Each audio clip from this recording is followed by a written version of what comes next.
สบายดีนี่หลังจากเอาฮอดหน้าแล้วเนาะเมื่อกี้นี่น่ะกินข้าวบริไทยลงคลิปเนาะเพราะว่าไม่มีใครจับกล้องให้นะก็เลยบริไทยลงคลิปเนาะคันมี2 คนนะคนหนึ่งเห็นเฮ็ดเกมคนหนึ่งก็ถ่ายลงคลิปเนาะกำลังไปโอ้ยไปเลี้ยงควายเนาะมื้อนี้เนาะทุกคนเนาะเบิ่งไหมทุกคน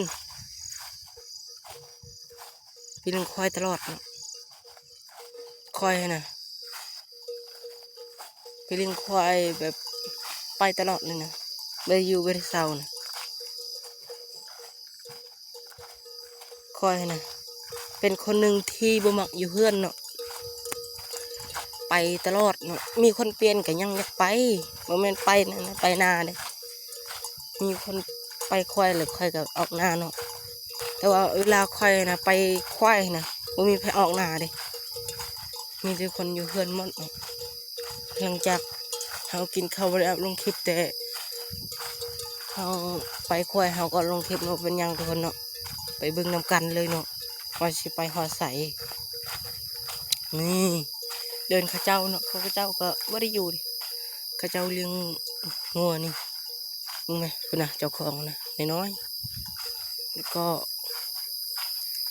เจ้าไม่ได้อยู่เลยคอยคือกันไม่ได้อยู่เลี้ยงตลอดงูควายเนาะวันนี้นะควายนะทุกคนนะควายนะจักมันเป็นอะไรไปอาแท้ไปเอาว่าคอยบริยูบริเซาขาแข็ง100 เมตรเลยนะคอยยอมเลยเนาะงัวคือกันแต่นี่คอยแยกย้ายกันแล้วงัวกับควายแยกย้ายกันพอเลี้ยงนะเลี้ยงคนเดียวบ่ไหวแยกย้ายกันพอคอยกับคอยเลี้ยงพอคอยเลี้ยงอยู่พูนอยู่ดินอยู่พูนอยู่นั่นตอนหนึ่งดินเนาะประมาณ6 เฮกตาร์เลยเนาะอยู่นี่บ่ฮอด6 เฮกตาร์เนาะก็อยู่นี่มันเป็นเดินแล้วมันแปดหมดแล้วเป็นเดินหมดแล้วอันนี้นะอยู่พูดนั้นยังไม่ได้แต่ว่ายังไม่ได้เป็นเดินแต่ว่าหญ้าหลายเลยทุกคนอันนี้โบราณหญ้านะทุกคนเลยมึงไหมควายนะป้าตัวเลี้ยงตลอดงูควายเนาะ